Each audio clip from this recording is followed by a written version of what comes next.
Students, IIT brain में आपका स्वागत। सीक्वेंस एंड सीरीज चैप्टर चल रहा है, मेंस के क्वेश्चंस डिस्कस हो रहे हैं, तो मैं अपनी सीट आपको दे रहा हूं और तुरंत इस प्रोसेस को आगे बढ़ाते हैं। ये है मेरी क्वेश्चंस की सीट आपके सामने।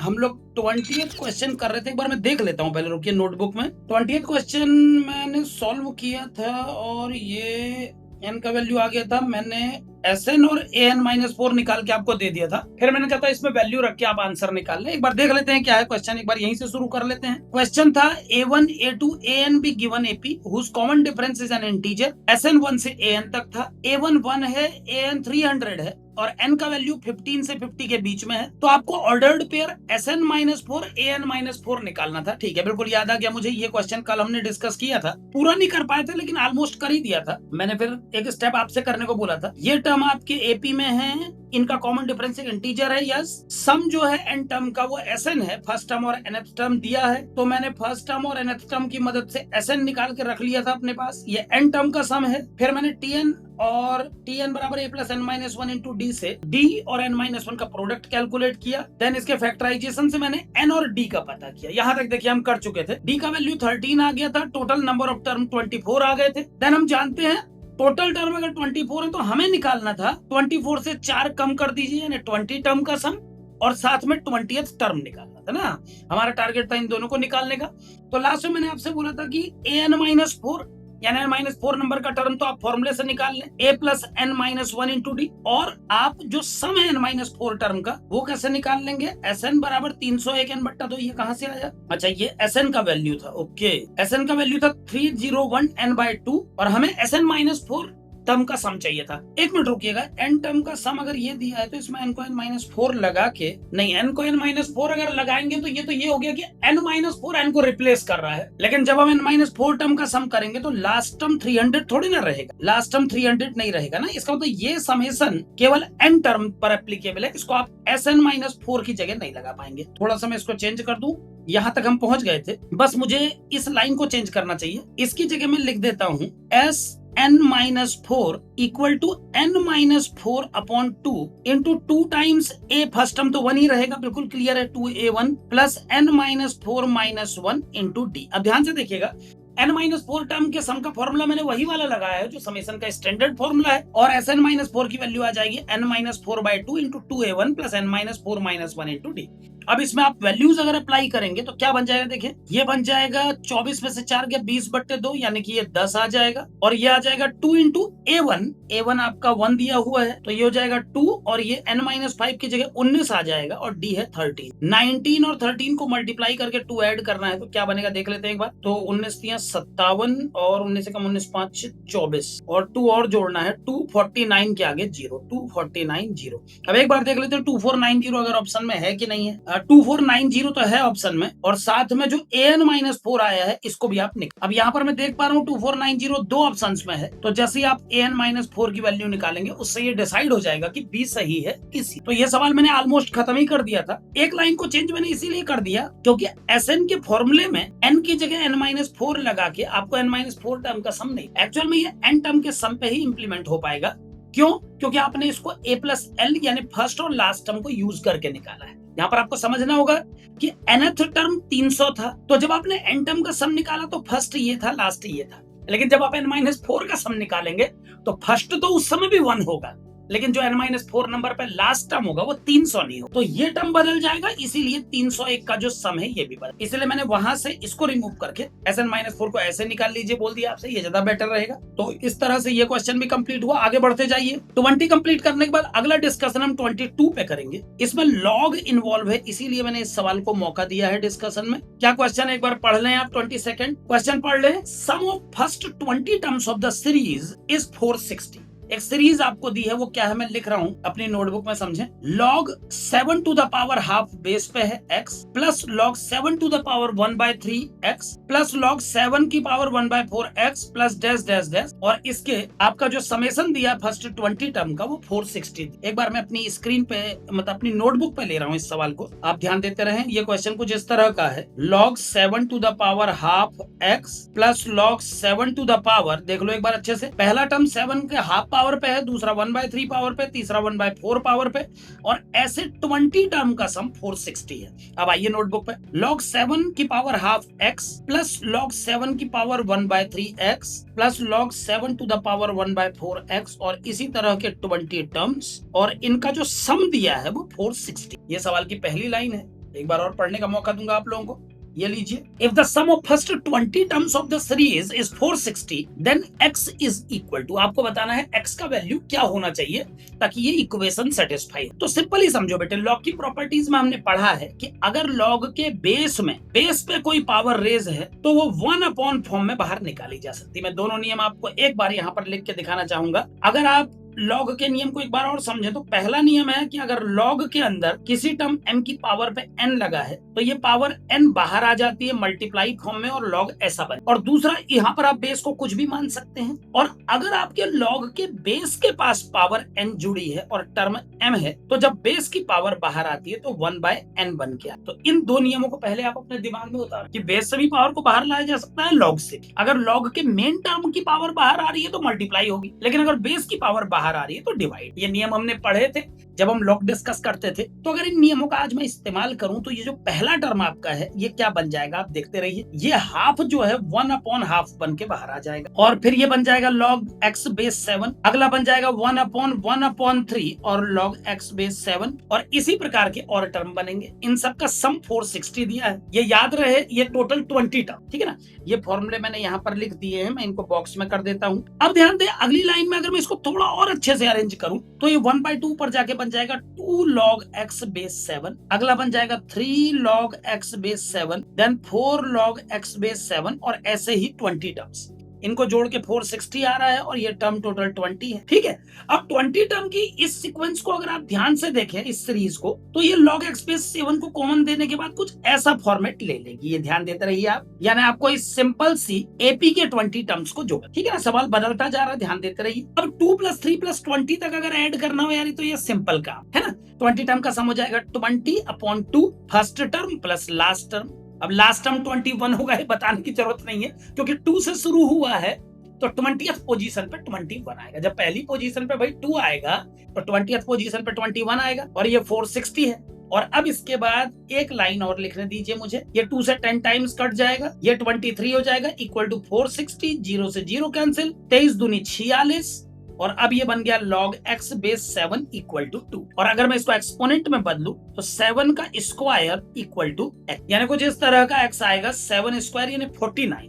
अब देख लेते हैं ऑप्शंस में, अगर 49 है तो आगे बढ़ते हैं। ओके, ऑप्शन में 7 का स्क्वायर ही लिखा हुआ है, तो ए इस क्वेश्चन का सही आंसर मान के हमें आगे बढ़ना चाहिए। एक सिंपल क्वेश्चन था बट लॉग बेस्ड था, इसीलिए मैंने बताया। लॉग चैप्टर में पढ़ा चुका हूं, अब जहां जहां लॉग के क्वेश्चंस आते हैं मैं उनको अपनी लिस्ट में शामिल रख, ठीक है ना। ये कंप्लीट सेट आपको दे दिया जाएगा टेलीग्राम चैनल पे IIT ब्रेन की, वहां से आप पूरे प्रैक्टिस प्रॉब्लम्स डाउनलोड करके स्टडी कर सकते हैं। चलिए 20 सेकंड के बाद हमारा अगला टारगेट है, ये 3 आपके लिए छोड़े हैं मैंने, 26-27 भी आप करेंगे। असल में कुछ मिलते जुलते सवाल हैं जो पहले भी हो चुके होते हैं, इसीलिए मैं उन्हें लीव कर देता हूँ। कुछ ऐसे भी हैं जो NCERT की एक्सरसाइज से मैच करते हैं, कुछ एग्जाम्पलर से मैच कर जाते हैं, तो उस हिसाब से मैं पिक करता हूं कि एक अच्छा नया क्वेश्चन आपको मिले। 28th क्वेश्चन में आइए, इसको मैंने टिक किया है, यहाँ पर मैं डाल देता हूँ 28th हेडिंग। अब एक बार पहले ये क्वेश्चन मैं आपको दिखा रहा हूँ, आप इसको पढ़ लें। यह है क्वेश्चन, ठीक है ना। इस क्वेश्चन को आप पहले एक बार रीड कर लें। Let the sum of first n terms of a non constant AP A1 A2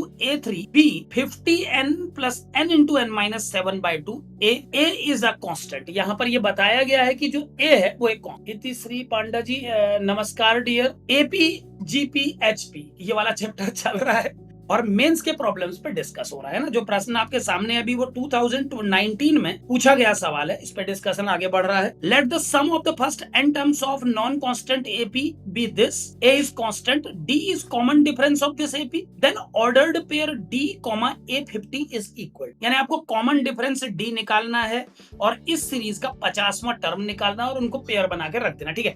जो भी करना है बाद में करेंगे, सबसे पहले टारगेट करते हैं इस कंडीशन को जो दी हुई। क्या दिया एक बार पढ़ ले। ये एक AP दी है n टर्म्स की, जिसमें A1 A2 A3 AN terms है, और ये बताया है कि इसका सम 50n plus n into n minus 7/2 A है। इसको लेकर के मैं नोटबुक में चल रहा हूँ। यहाँ पर आइए, आपको n टर्म का सम दिया है Sn इक्वल टू n, एक बार मैं देख लेता हूं, मैं भी भूल जा रहा हूं क्या लिखा है, अच्छा 50n लिखा है, सॉरी ये n नहीं, ये लिखा है 50n plus n into n minus 1 upon 2 into a। एक बार और देखने दीजिए कंडीशन, एक बार आप भी देख लीजिए। ये है सवाल, आपको एक AP दी है और उसके n टर्म का सम आपको दिया हुआ है 50n plus n into n minus 7 by 2a, n into n minus 7 है, सॉरी मैंने यहाँ 1 लिखा, n into n minus 7 by 2a, ये आपको Sn दिया, ठीक है। अब Sn दिया है तो Sn से क्या क्या इंफॉर्मेशन मिल जाती है, पहले हम इस पे चलते। भाई Sn अगर दिया है और ये भी बोला है कि a is constant, n number of terms है वो भी आप जानते हैं, तो भैया कांस्टेंट a है, नंबर ऑफ टर्म्स n है, इन सभी इंफॉर्मेशन के होते हुए आपसे बोला है sum of first n terms of AP is this, a is constant if d is common difference of this AP then ordered pair d A50 is equal to, आपको D और A50 के pair को calculate कैसे attempt लेंगे समझिए। Sn के फॉर्मूले को मैं थोड़ा सा जमाना चाहूंगा, जमा के कैसा दिखेगा देखिए। अगर मैं इसमें से n अपॉन 2 को कॉमन ले लूं, मैं क्यों ऐसा कर रहा हूं 1 मिनट में बता दूंगा आपको। 50 100 बन जाएगा, आप समझते हैं, क्योंकि 50n से अगर मैं n/2 कॉमन मांगूंगा तो 50 का 100 हो जाएगा, क्योंकि आप इसको इंटू 2/2 लिख सकते हैं ना, ऐसे समझ लीजिए। अब आपने ये n/2 तो बाहर ले लिया भैया, आपके पास 100 अंदर बच गया, दूसरे टर्म का n/2 भी कॉमन गया होगा, आप समझ सकते हैं, अंदर बचेगा n-7 इंटू a। कुछ ऐसा Sn का एक्सप्रेशन आपको दी और आगे बढ़ाते हैं। Sn बराबर आ जाएगा n/2 इंटू 100 प्लस n, नहीं एक काम करते हैं, इसको और अच्छा जमाते हैं, ये n-7 जो इसको मैं n-1-6 लिखता हूं पहले एक लाइन। ये कैसे टूट रहा है ना, बस आप इस बात को समझ जाएंगे तो बस मेरा काम पूरा हो जाएगा। अब ध्यान से देखिएगा मैं क्या क्या करता जा रहा हूं। अब ये 6 के साथ a को अलग कर दीजिए आप, और n-1 इंटू a को अलग कर दीजिए, बस यही लुक मुझे चाहिए। इसको देखिए अब ध्यान से, अब इसे देखिए और एक बार सम के फॉर्मूले को याद। भाई जब AP के n टर्म के सम का फॉर्मूला स्टैंडर्ड लिखा जाता है तो वो होता है Sn बराबर number of terms upon 2 into 2 times first term, ये कैपिटल ए मत यूज कीजिए क्योंकि कैपिटल ए इस इक्वेशन में भी यूज है, 2a plus total term minus 1, या इसको तो n-1 लिख ही सकते हैं, तो वेरिएबल है n-1 इंटू d। कुछ इस तरह का समेशन का फॉर्मूला होता है, और आपके इस क्वेश्चन में जब आपने इसको अरेंज किया तो वो कुछ इस तरह का बन गया इक्वेशन नंबर 1। अब अगर ऊपर ही ऊपर देखिए, अगर मैं इन दोनों को कंपेयर मात्र कर दूं तो मुझे पता लग गया कि 2a का रोल प्ले करने वाले का नाम है 100-6। यहाँ पर ये याद रखिएगा, 2a की जगह जो टर्म भी आप लेंगे उसमें n नहीं हो, क्योंकि स्टैंडर्ड फॉर्मूले में नंबर ऑफ टर्म्स 2 ही जगह पे आता है, एक तो n/2 बाहर आता है और एक n-1 इंटू d। तो जितनी जगह पे स्टैंडर्ड में आता उतनी जगह पे आप n ले सकते। इन सभी बातों का ध्यान रखते हुए जो Sn इस क्वेश्चन में दिया था मैंने उसको अरेंज कर दिया, वो इस फॉर्मेट में कन्वर्ट हो गया, और अब मैं इसकी और इसकी कंपेरिजन करूंगा तो 2a का वैल्यू मुझे मिल गया है 100-6a, और n-1d की जगह n-1a है, यानी d का रोल a, ठीक है ना। थोड़ा सॉल्व कर लीजिए, a आ जाएगा 50 माइनस, अब a आपके पास है 50 माइनस 3a, d आपके पास है a, यानी आपने कॉमन डिफरेंस भी पता लगा लिया, फर्स्ट टर्म भी पता लगा ली। अब हमसे राइटर ने क्या कहा था, एक बार और स्क्रीन के दर्शन करा देता हूं आपको, ये लीजिए। सवाल में कहा था d, A50 is equal to, तो d तो भैया पता लग गया, d तो a है। अब A50 माने 50th टर्म, A50 माने 50th टर्म, तो भैया हम फॉर्मूले से जानते हैं कि जो A50 होता है ना वो first term a plus 50 minus 1 into D से दिया जाता है। a का वैल्यू आपके मुंह के सामने तैर रहा है, d का वैल्यू आपके सामने डांस कर रहा है, दोनों को पुट कीजिए, A50 निकाल लीजिए। जब A50 निकल जाए तो D, A50 का पेयर बना के अपने आंसर को मैच। बस यहीं पर रोकूंगा ताकि ज्यादा सवाल कर सकूं, ठीक है ना। बस स्टेप जहां पर मुझे लगता है आप उठा सकते हैं वहां पर आप उठाएं। अब आप आराम से A और D की वैल्यू ऊपर से उठा के लगाइए, A50 लाइए, D, A50 आपका आंसर है, ठीक है। आगे बढ़ते हैं। 28 मैंने कर दिया भैया, 9, 30, 31, 32, 33, 4, 5, 6, 36 सवाल थोड़ा टेढ़ा सा लगा था इसलिए मैंने इसको लिस्ट में शामिल किया है। इस पे आइए जरा सा, क्या है 36 क्वेश्चन, पहले एक बार देख लीजिए। लेट 1/x1, 1/x2, 1/xn, जहां xi 0 के इक्वल नहीं, मतलब क्या बोलना चाह रहा मैं बता दूं। ये कह रहा कि 1/x1, 1/x2, 1/xn ये जो टर्म है ये एक AP बना रहे हैं, और इन x1, x2, x3 में से कोई भी 0 के इक्वल नहीं। तो late 1/x1, 1/x2, 1/xn, xi is not equal to 0 for 1 to n be AP such that x1 जो है वो 4 है और x21 जो है वो मैं लिख देता हूं नोटबुक में। क्वेश्चन नंबर कौन सा है, 36वां 36 क्वेश्चन शुरू कर रहा हूं, ध्यान दीजिए। 1/x1, 1/x2, 1/x3, अच्छा सवाल है, कब पूछा गया था ये भी देख लीजिए। ऑनलाइन पेपर में 2018 में। अच्छा क्वेश्चन है क्योंकि बनावट से ही लग रहा है कि थोड़ा कैलकुलेशन करवाएगा ये। 1/x1, 1/x2, 1/x3, 1/xn, ये जितने भी टर्म है ना, ये एक एपी बना रहे हैं, ठीक है। और इसके अलावा दो इंफॉर्मेशन और दी है कि जो x1 है उसकी वैल्यू 4 है और जो x21 है उसकी वैल्यू 20 है। एक बार और देख, x1 की वैल्यू 4 है, यहाँ पर लिखा हुआ है, और x21 की वैल्यू 20 है। दो वैल्यू दी हैं। इसके अलावा बताया कि 1/x1, 1/x2, 1/xn ये सब एपी में। n is the least positive integer such that xn 50 से ग्रेट। क्या n बोला या क्या x बोला? n ना, n is least positive integer, यहाँ लिख देता हूं मैं, n is least positive integer such that xn is greater than 50। क्या बात, मतलब आपको कितने टर्म लेने ये भी इंफॉर्मेशन दे दी इनडायरेक्टली। आपको बता दिया इतने टर्म आप इस सीरीज में एपी में लीजिए कि जो आपका xn है वो 50 से बड़ा आ जाए, 50 से ग्रेटर आ जाए। देन और अगर ऐसा आपने कर लिया तो आपसे कहता है सिग्मा निकालिए 1/xi का, यानी आपको निकालना है सिग्मा 1/xi और i की वैल्यू 1 से लेकर n तक है। यानी अगर मैं ओपन करके लिख दूं ना भैया, तो आपको निकालना कुल मिला के एपी का समेशन ही है। सिंपल भाषा में बात करिए, आपको एपी का सम निकालना है। ये आपका क्वेश्चन मार्क लगा, इसको एक बॉक्स में रख देते हैं सम्मान सहित। जब ये आना होगा खुदा, हमको ये टर्म कैलकुलेट करना है, ठीक हो गया। हमको समेशन निकालना है एपी का। अब सुनिए, ये सारे टर्म एपी में है। x1 4 है, x21 20। n is least positive integer और कितना इसका वैल्यू होना चाहिए कि xn का वैल्यू 50 से बड़ा, ठीक है। सारी कंडीशन माइंड में रख के सबसे पहला अटैक करिए इसको। आपको x1 और x21 पता है, तो इन दोनों की मदद से आप इस क्वेश्चन को आगे बढ़ा सकते हैं। हाय वैभव, तो इन दोनों की मदद से आप क्वेश्चन को आगे कैसे बढ़ाएंगे? देखिए x1 x21 दिया है, तो सबसे पहले देखिए इस बात को अपने माइंड में उतारिए कि ये सारे टर्म एपी में, तो जाहिर सी बात है अगर ये एपी में है तो इन्हीं के बीच में कहीं पर 1/x21 भी बैठा होगा। समझ रहे हैं ना? ये जो x21 है ये भी तो कहीं बैठा होगा 1/1। तो अगर वाकई 1/x1, 1/x2, 1/x3, 1/x21 AP है बच्चों, तो 1/x21 की जो लोकेशन होगी ये आप लोग समझते हैं कि वो कौन सी जगह पे होगा? 21वें घर पे होगा। मैं लिख देता हूं, बल्कि मैं इसको लाल पेन से लिख देता हूं, 1/x21। पहले घर पे 1/x1 है, दूसरे पे 1/x2, तो 21वें घर पे होगा। और हम जानते हैं एपी में जो 21वां टर्म होता है t21, वो पहले term plus n-1 into D से दिया जाता है। यहाँ पर n की जगह 21 लिखने में मुझे कोई है, ठीक।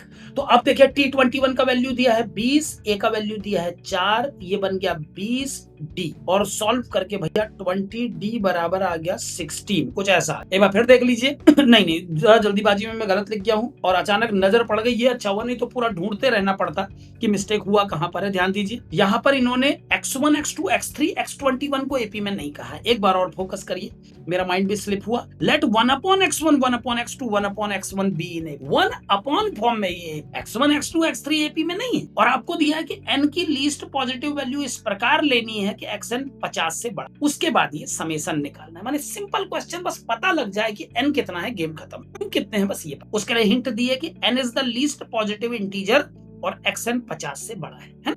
तो अब सुनिए ध्यान से, t21 बराबर a plus 21 minus 1 into D होगा। तो फॉर्मूला है, t21 की जगह जल्दीबाजी में मैंने सीधे 20 लिख दिया। t21 is not x21, it is 1/x21 और a की जगह 1/। बड़ा इंटरेस्टिंग क्वेश्चन तभी बोला मैंने बच्चों इसको, क्योंकि इसमें x1 x2 x21 को एपी में नहीं बोला है। 1/x1, 1/x2, 1/x21, 1/xn इनको ही। तो जब आप t21 और a का वैल्यू लगाएंगे तो आप x1 और x21 नहीं लगाएंगे, 1/, फॉर्म में लगाएंगे। और अब मुझे इसको सॉल्व करने दीजिए एक सेकंड। ये वैल्यू 20 दे रखी है, ये 4 दी है, ये 20d आ गया, और सॉल्व करके 20d बराबर आ गया 1/20 माइनस 1/। थोड़ा और टाइम दीजिए मुझे। 21 से 24, 5 से 20, ये माइनस 1/5 आ गया।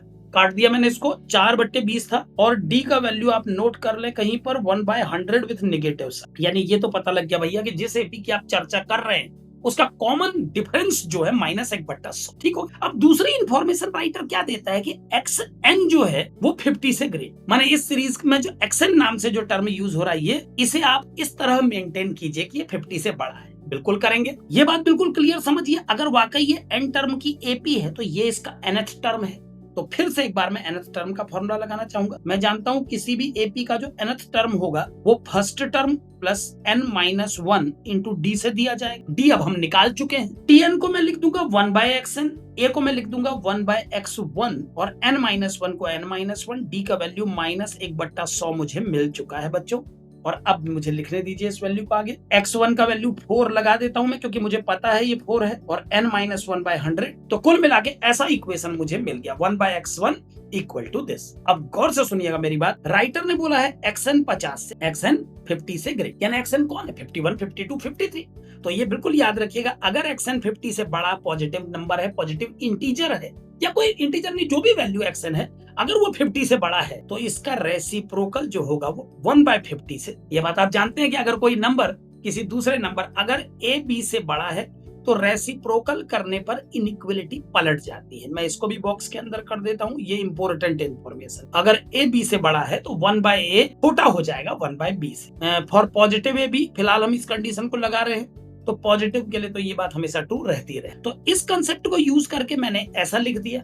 अब अगर 1/x1 1/50 से छोटा है तो ये जो टर्म है बच्चों, ये भी तो 1/xn के बराबर है, इसे भी 1/50 से छोटा होना चाहिए, क्योंकि अगर 1/xn 1/50 से छोटा है तो इस टर्म को भी 1/50 से छोटा होना चाहिए। और अब अगर मैं इस पार्ट को सॉल्व करूं तो मुझे क्या मिलेगा? देखिए 1/4 की तरफ मैं भेज दूंगा 1/50 और ग्रेटर के उस तरफ n-1/100 को ले आऊंगा। 50 और 4 का एलसीएम 100, 4 25 जा 52 जा इज लेस देन n-1/100 से 100 cancel. 23 is less than n-1 implies that n is more than 24। आ गया मेरा आंसर। n का वैल्यू 24 से बड़ा नंबर रखिए प्लीज, ये सवाल का आंसर। और क्योंकि n किसी टर्म की पोजीशन है तो ये तो इंटीजर में ही होगी, और हम जानते हैं 24 के बाद अगला लीस्ट पॉजिटिव इंटीजर मांगा था इन्होंने, तो लीस्ट पॉजिटिव वैल्यू ऑफ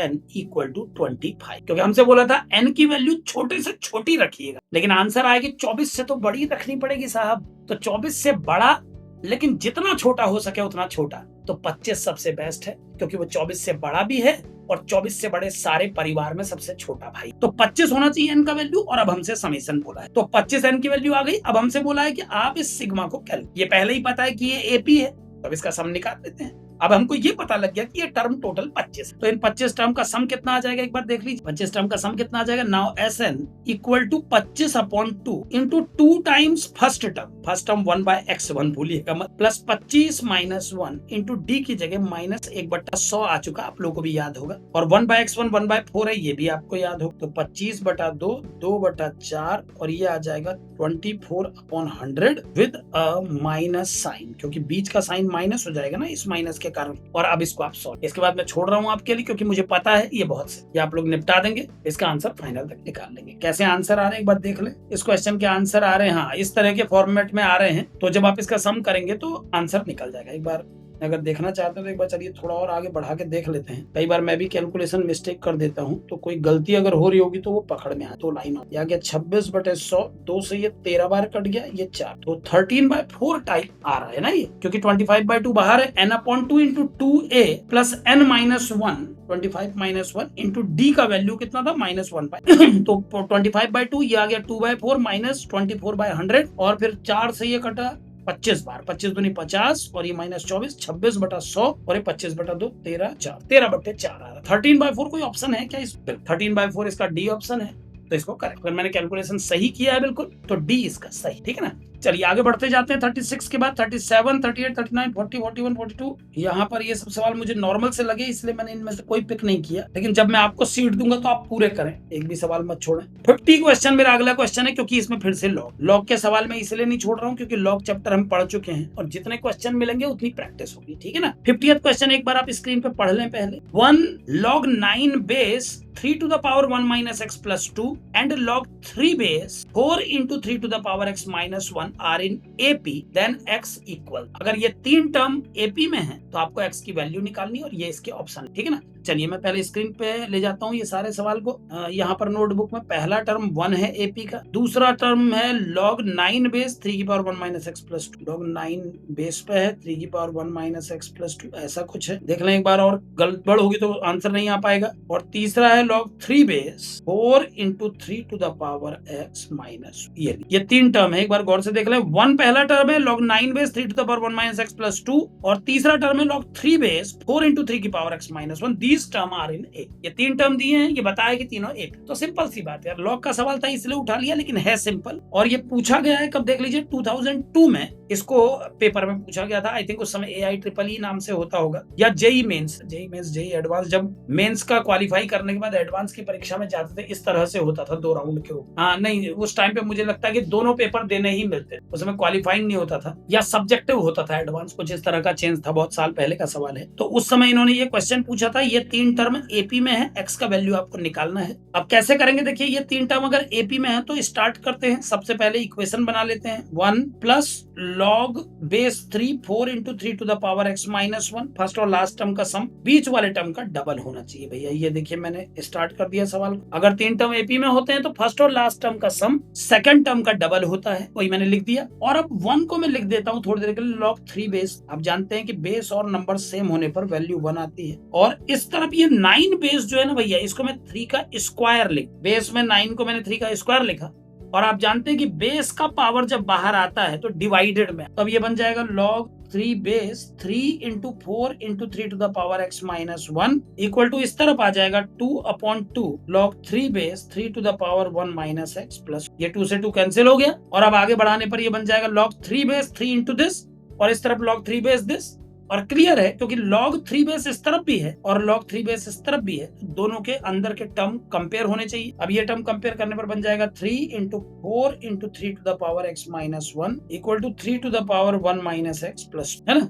और आगे बढ़ाने पर ये बन जाएगा 3 4 y minus 1 equal to 3/y plus 2। मैंने क्या किया मैं बता दूं आपको, ये जो 3 की पावर 1 माइनस एक्स है, बल्कि एक लाइन में और लिख देता हूं बीच में ताकि कोई भी कंफ्यूजन खड़ा ना हो। 3 into 4 into 3 to the power X minus 1 equal to 3/3 to the power X plus 2। अब ये 3 की पावर एक्स को मैंने 1 सेकंड के लिए y लिख, अब ये ऐसा बन गया, देखिए y लिख करके। और अब एलसीएम ले लेता हूँ, y को उधर भेज देता हूँ, तो 3y राइट साइड से लेफ्ट में आया, ध्यान दीजिएगा, और ये 2 के साथ y। और अब क्वाड्रेटिक बनाने दीजिए, तो 3 4 12y square minus 3y equal to 3 plus 2y। बस जहां पर ये फैक्टराइज होने की स्थिति में आ जाएगा वहां पर मैं छोड़ दूंगा सवाल को। अब ये 12 3 से 36 और माइनस करके 5 लाना है, 9 चक्को 36 होता है, आज 12 36, 5 लाना घटा के 9 चक्को 36, 9 4 जा 36। अब इसके फैक्टर बना के y निकालें, क्योंकि y 3 की पावर x को बोला, हियर 3 की पावर x इक्वल, तो नेगेटिव y के आंसर एक्सेप्ट मत करिएगा, क्योंकि 3 की पावर x कभी नेगेटिव नहीं होता। अब 3 की पावर x की y की जो पॉजिटिव वैल्यू आई होगी वही 3 की पावर x बन सकती है, देन कंपेयर करके आना। तो इसके बाद सिंपली आप इस सवाल को कंप्लीट कर लें, ये साफ दिखाई दे रहा है, y की 2 वैल्यू निकलेंगी, ये भी फैक्टराइजेशन से दिख ही रहा है, और अनुमान लग रहा है कि एक पॉजिटिव निकलेगी एक नेगेटिव। पॉजिटिव वैल्यू को एक्सेप्ट करें y की वैल्यू को, और उसको 3 की पावर x से कंपेयर करें, और उसके बाद x की वैल्यू को पता। तो सिंपली आप इसको सॉल्व, या लॉग के स्टेप में किसी बच्चे को अगर दिक्कत हो, चलिए मैं एक स्टेप और आगे बढ़ा देता हूं। मैं इसको minus 9y plus 4y minus 3, ये मैंने मिडिल टर्म स्प्लिट कर दिया। अब ये 2 पेयर, इसमें से 3y कॉमन, तो ये बन जाएगा 4y माइनस 3, आगे भी है 4y माइनस 3 इक्वल टू 0। तो 4y माइनस 3 क्या बनेगा देखते जाइए, 4y माइनस 3 3y प्लस 1। भैया y की 2 वैल्यू मेरे सामने है, 3/4 माइनस 1/3 माइनस 1/3 रिजेक्टेड। क्यों? क्योंकि y जो है असली में वो कौन है, 3 की पावर x, और 3 की पावर x कभी नेगेटिव नहीं होता, एक्सपोनेंट कभी नेगेटिव नहीं होते, एक्सपोनेंट कभी नेगेटिव नहीं होते। तो y जो 3 की पावर x है एक्चुअल में, उसकी वैल्यू आ गई है 3। अब y किसको माना था, 3 की पावर x को, और इसकी वैल्यू आ गई है 3/4। और अब इसको अगर मैं सॉल्व करूं तो ये बन जाएगा x equal to log 3 base 3/4। ये कैसे करते हैं इसको भी सुन लीजिए। जब कभी एक्सपोनेंट को log बनाना होता है तो रूल ये है कि ये जो मेन बेस होता है एक्सपोनेंट, ये log के बेस पे चला जाता है, और जो आंसर होता है वो log में टर्म बन जाता है, और जो पावर होती है वो आंसर के रूप में दूसरी। यानी हमेशा याद रखें कि अगर आप a to the power b equal to c लिखेंगे तो log में बदलते समय a बेस में चला जाएगा, c log के पास आ जाएगा, और पावर आंसर के रूप में दूसरी। तो इस कंसेप्ट का यूज करके ये सब लिखा गया है। अब बड़े आराम से आप x की वैल्यू बता दीजिए, x बराबर हो जाएगा log 3 बेस 3 माइनस log 4, ये मैंने log m अपॉन n वाला फॉर्मूला लगा दिया, इसको 1 के, तो कुछ ऐसा आंसर आने की उम्मीद रखिए, 1 माइनस log 4 बेस। अब आप चाहें तो थोड़ा और नमक मिर्ची लगा सकते हैं, जैसे इस 4 को 2 का स्क्वायर लिख दीजिए और पावर बाहर निकाल लीजिए, तो ये बन जाएगा 1 माइनस 2 log 2 बेस। इतने हद तक सिंप्लीफाई हो, ये x का वैल्यू, ठीक है ना। अब ऑप्शन मिला लेते हैं, नहीं ऑप्शन को सुपर सिंप्लीफाई नहीं किया है, जो ये पिछली लाइन में लिखा था 1 माइनस log 3 बेस पे 4, यही इस क्वेश्चन का आंसर मुझे दिख रहा है, इससे मैच करता हुआ यस, ये बी पार्ट इसका सही है, ठीक है ना।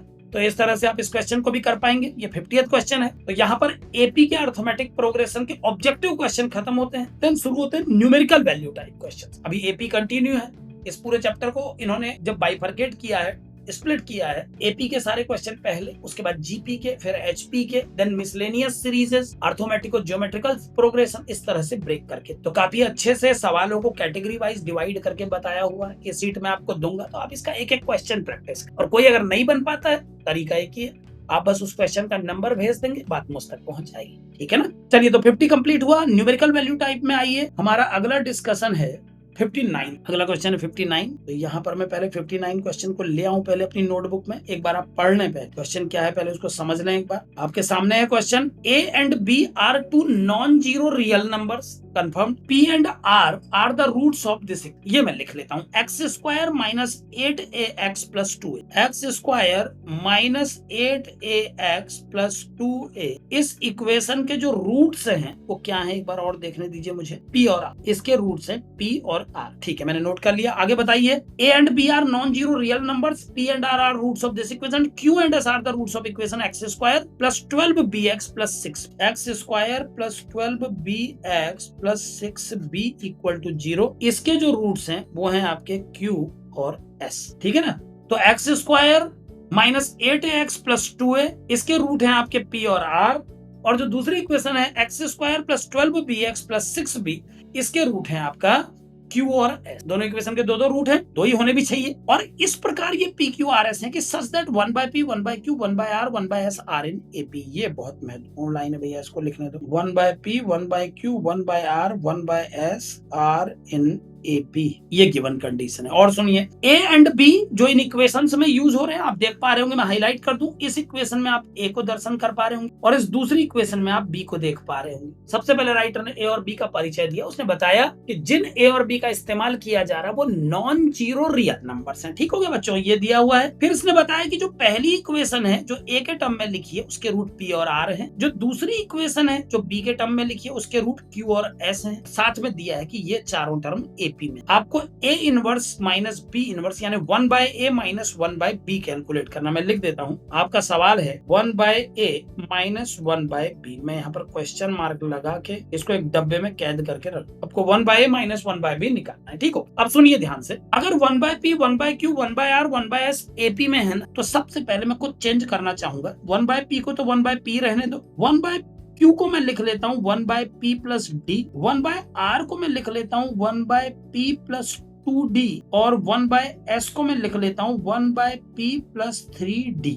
यानी पहले टर्म को 1 by P पे फिक्स मान के मैं D को कॉमन डिफरेंस मान ले रहा हूँ। D is common difference of A, D is common difference of A। जिस AP की चर्चा चल रही है इस AP की बात कर रहा हूँ, तो इसके कॉमन डिफरेंस को हमने डी मान लिया। तो अगर कॉमन डिफरेंस को डी मान लिया बच्चों, तो पहला टर्म तो पहला टर्म ही रहेगा, दूसरा टर्म उसमें डी जोड़ के आ जाएगा, तीसरा टर्म उसमें 2D जोड़ के आ जाएगा, चौथा उसमें 3D जोड़, सारे टर्म मेरे साथ। ठीक, अब क्या कहता है कि इस इक्वेशन के रूट है P और R। अगर इस इक्वेशन के रूट P और R है तो रूट थ्योरी हमने पढ़ी है 10th क्लास में पढ़ी है, तो लगा सकता हूँ। रूट थ्योरी में हमने सीखा है कि अगर किसी इक्वेशन के रूट P और R है, अल्फा बीटा कहते थे हम लोग जनरली, तो किसी इक्वेशन के रूट अगर अल्फा बीटा होते तो हम पढ़ते थे ना कि sum of the roots is minus b by a and product of the root is c by a। हर बच्चा जानता होगा जो 10th पास करके आया है। तो अगर इस इक्वेशन के रूट यहाँ पर p और r कहे जा रहे हैं तो p और r को ऐड करके आएगा माइनस b अपॉन a।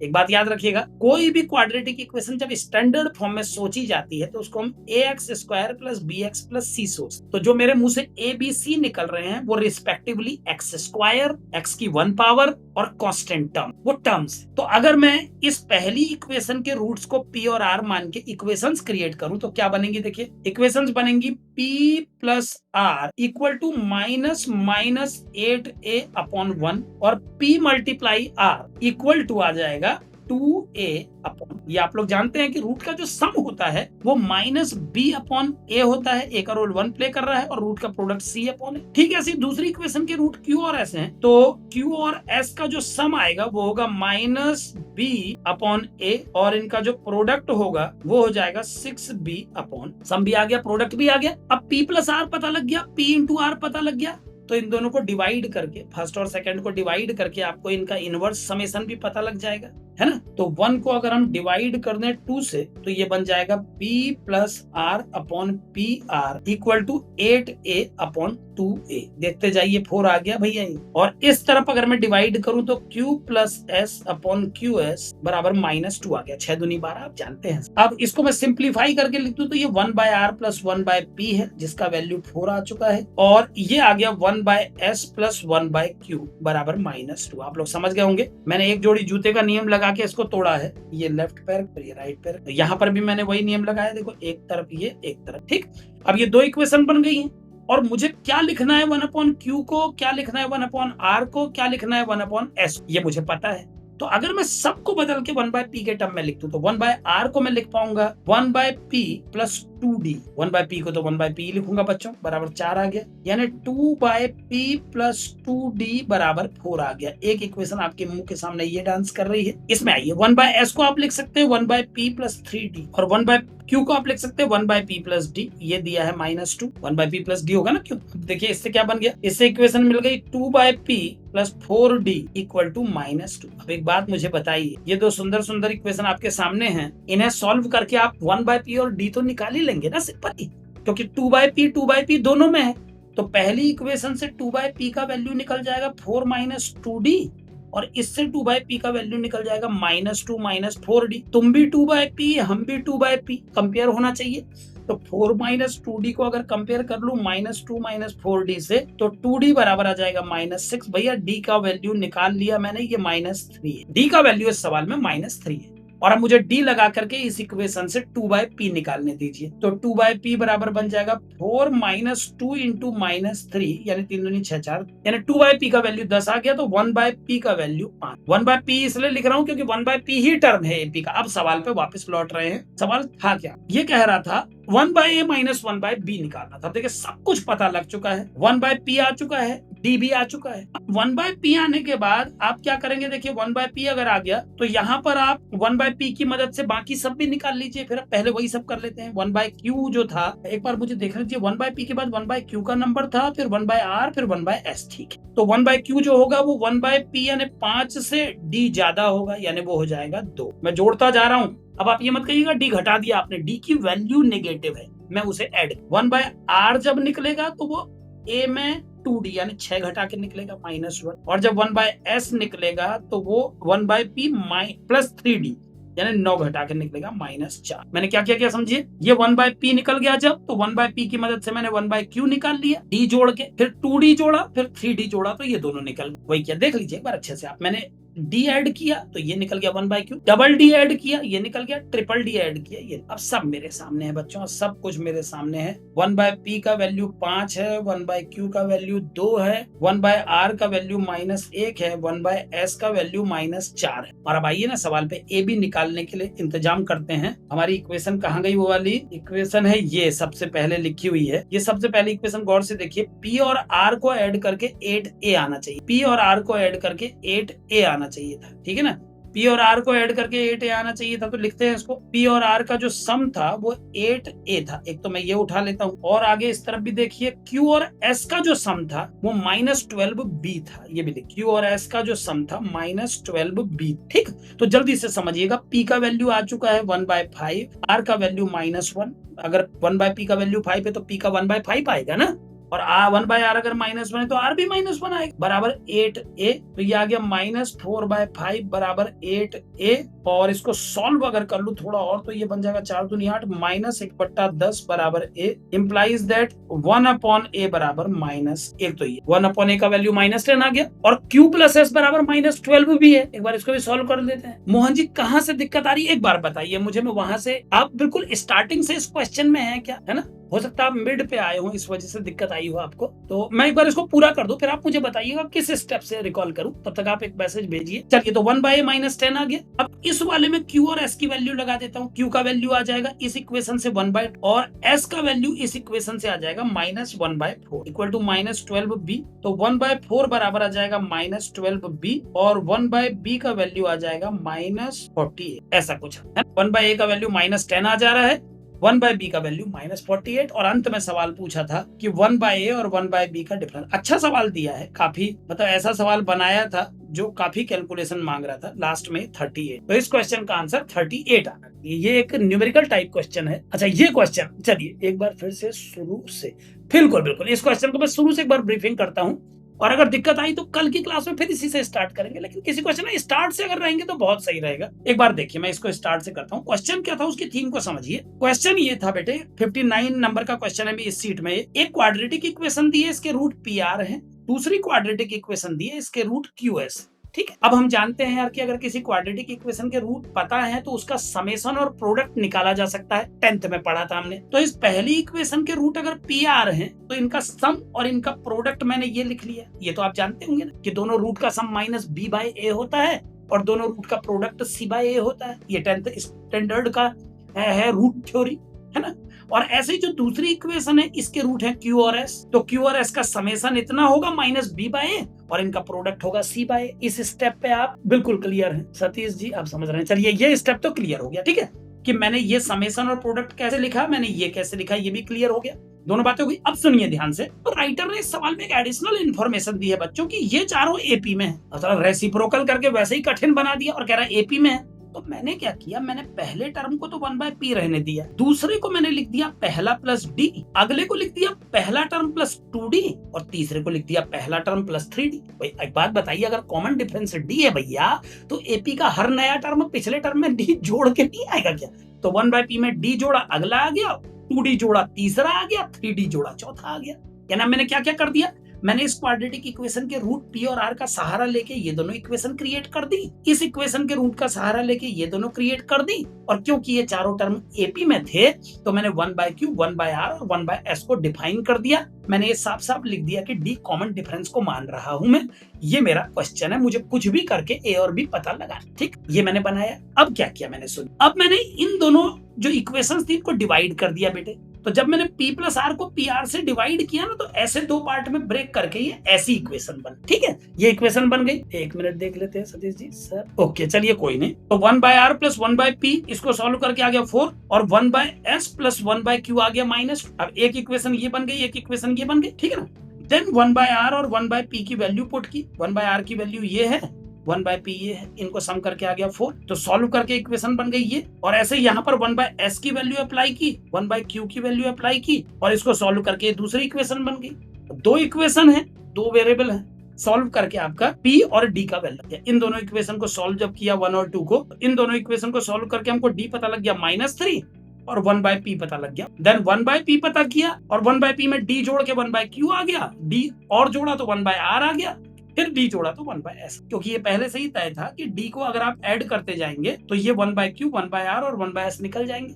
अब ये सारे टर्म मुझे पता लग गए, 1/p, 1/Q, 1/R, 1/S। और फिर मैंने ये इक्वेशन जो शुरू में मेरे पास थी, P + R = 8 है, इसमें P और R का वैल्यू पुट कर दिया, A निकाल लिया, और इस वाली इक्वेशन में मैंने Q और S का वैल्यू पुट करके B। अब यहाँ पर फाइनल स्टेज में देखिए हमारे पास A और B दोनों हैं, तो A को रेसिप्रोकल करके 1/A निकला, B से 1/B निकला, और उनकी वैल्यू पुट करके 1/A - 1/, ठीक है। इस तरह से कर पाएंगे इसको। चलिए, तो अभी आज का सेशन तो यहीं पर रोक रहे हैं, कल इस क्वेश्चन के अगले से आगे बढ़ेंगे।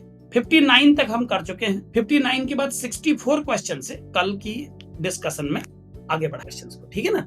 चलिए, तो आज का सेशन यहीं एंड करते हैं। बाय।